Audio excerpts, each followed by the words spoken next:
अपने आत्माओं, अब क्या किया दुर्गा ने, इन तीनों को एक विमान में बैठाया और इनका भ्रम मिटाने के लिए कहीं तुम अपने आप को कंप्लीट गॉड मान लो और बात बिगड़ जावे, इसलिए इनका भ्रम निवारण करने के लिए विमान पर बैठाकर ब्रह्मलोक में भेजा।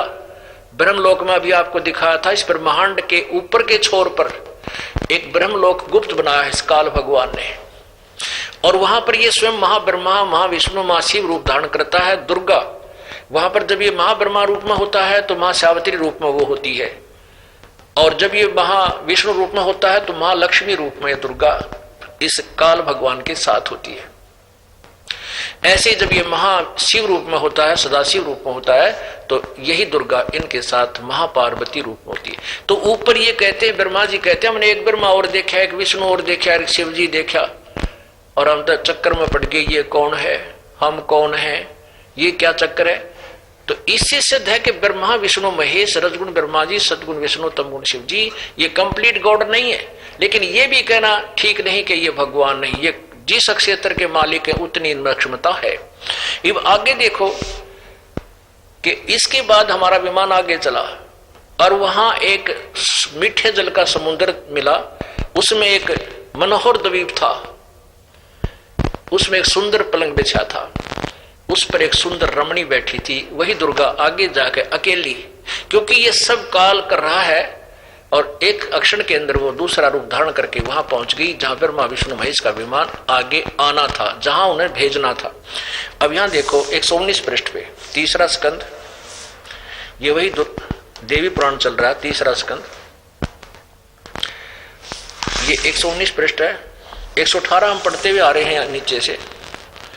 इतने में कौन से बातें करता हुआ वह विमान तुरंत उड़ गया।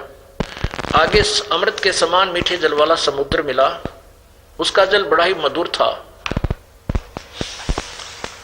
और उस समुद्र में वही एक मनोहर द्वीप था। हम अपने मतलब की बातें पढ़ेंगे जो शीघ्र कंसेप्ट क्लियर हो जाएगा। उसी द्वीप में एक मंगलमय मनोहर पलंग बिछा था, और उस पलंग में सुंदर रत्न जड़े थे। उस उत्तम पलंग पर एक दिव्य रमणी बैठी थी। वे ऐसी प्रभावपूर्ण देवी थी मानो करोड़ों बिजलियां एक साथ चमक रही हों। अत्यंत सुंदर मुख था, लाल लाल दांत थे, करोड़ों लक्ष्मियों से भी अधिक वह सुंदर थी। उन्हें देखकर हम सभी महान आश्चर्य में पड़ गए। कुछ समय तक हम वहीं ठहरे रहे, आपस में कहने लगे, यह सुंदरी कौन है, इसका क्या नाम है, हम इसके विषय में बिल्कुल अनभिज्ञ हैं। इसके हजारों नेत्र, हजारों हाथ, हजारों मुख, दूर से देखने पर यह कितनी सुंदर प्रतीत होती है।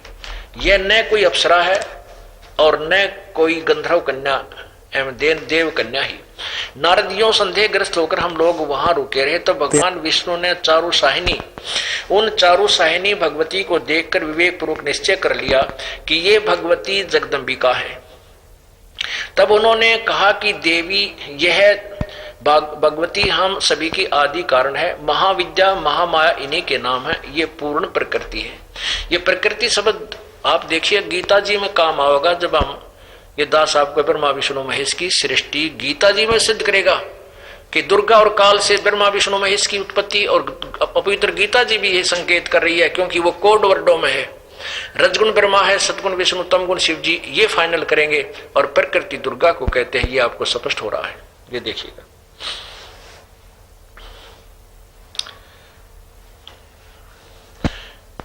ये पूर्ण प्रकृति है। आगे देखिएगा 120 पृष्ठ पे स्पष्ट हुआ है। 120 पृष्ठ पे देवी भागवत भगवान विष्णु बता रहा है, ये वे ही दिव्यांगना हैं जिनके प्रलयावरण माने जब का सब कुछ नष्ट हो गया था, उसके बाद मेरा जन्म हुआ। प्रलयावरण में मुझे दर्शन हुए थे, उसमें मैं बालक रूप में था।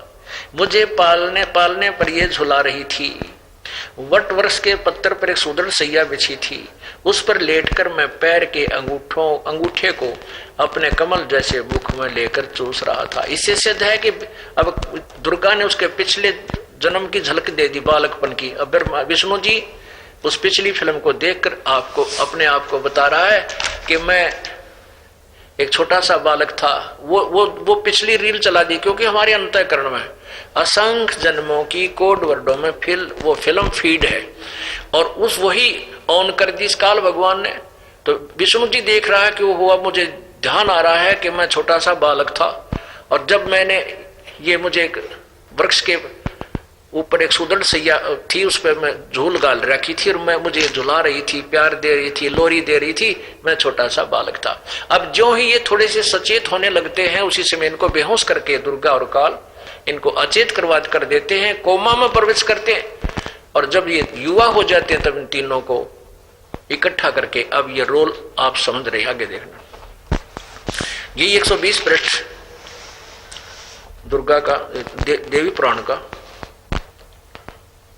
संक्षिप्त देवी भागवत यानी देवी पुराण तीसरा सकंद चल रहा है।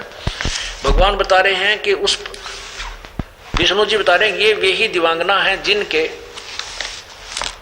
प्रलय वर्ण में मुझे दर्शन हुए थे। उस समय मैं बालक रूप में था, मुझे पालने पर यह झुला रही थी। वट वृक्ष यानी बड़ के पेड़ के ऊपर एक सुदृढ़ सैया बिछी थी, उस पर लेटकर मैं पैर के अंगूठों को अपने मुख जैसे कमल में चूस रहा था।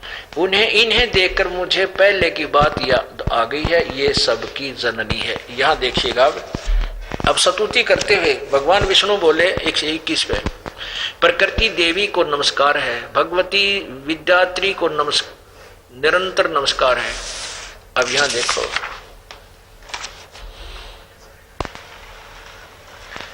एक 122 पे देखना, तीसरा सकंद ही चल रहा है 122 पर। माता, जब मैं शंकर और ब्रह्मा भी तुम्हारे अचिंत प्रभाव से अपरिचित हैं, तब दूसरा कौन है जो उसे जान सके। तुम्हारे बनाए हुए जितने भी भवन हैं, तुम्हारे इस शक्ति संपन्न नख तर्पण में हमें उनकी झांकी मिली है। देवी, हमने इस लोक में दूसरे ही ब्रह्मा विष्णु और शंकर देखे हैं, सब में वैसे ही असीम शक्ति है, क्या अन्य लोक में ये नहीं है। देवी, तुमरे इस फैले हुए अचिंत ऐश्वर्य को हम कैसे जाने। क्या देखो, अब 123 पृष्ठ पे विष्णु जी स्तुति करता हुआ अपनी दुर्गा माता की क्या कह रहा है, तुम शुद्ध स्वरूपा हो, यह संसार तुम्ही से उद्भासित हो रहा है। मैं ब्रह्मा और शंकर हम सभी तुम्हारी कृपा से विद्यमान है। हमारा आविर्भाव यानी जन्म, तिरोभाव अर्थात मृत्यु हुआ करता है। केवल तुम ही नित्य हो, जगत जननी हो, प्रकृति और सनातनी देवी हो। इसे सिद्ध हो गया, दुर्गा को प्रकृति कहते हैं, और ये ब्रह्मा विष्णु महेश नासवान है, अविनाशी नहीं है। और आगे शंकर भगवान बोले, देवी, यदि भगवान विष्णु तुम्ही से प्रकट हुए हैं, तो उनके बाद उत्पन्न होने वाले ब्रह्मा भी तुम्हारे बालक हुए,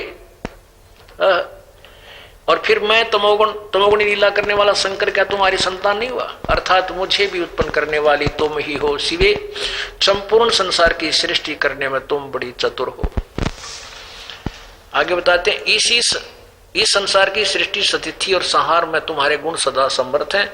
उन्हीं तीनों गुणों से उत्पन्न हम ब्रह्मा विष्णु और शंकर नियमानुसार कार्य में तत्पर रहते हैं।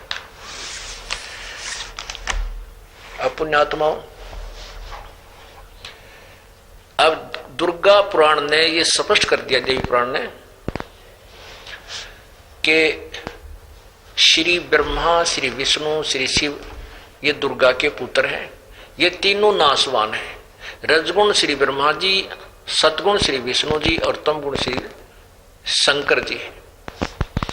अब देवी भागवत में इनका पिता कौन है, अब ये दिखाते हैं।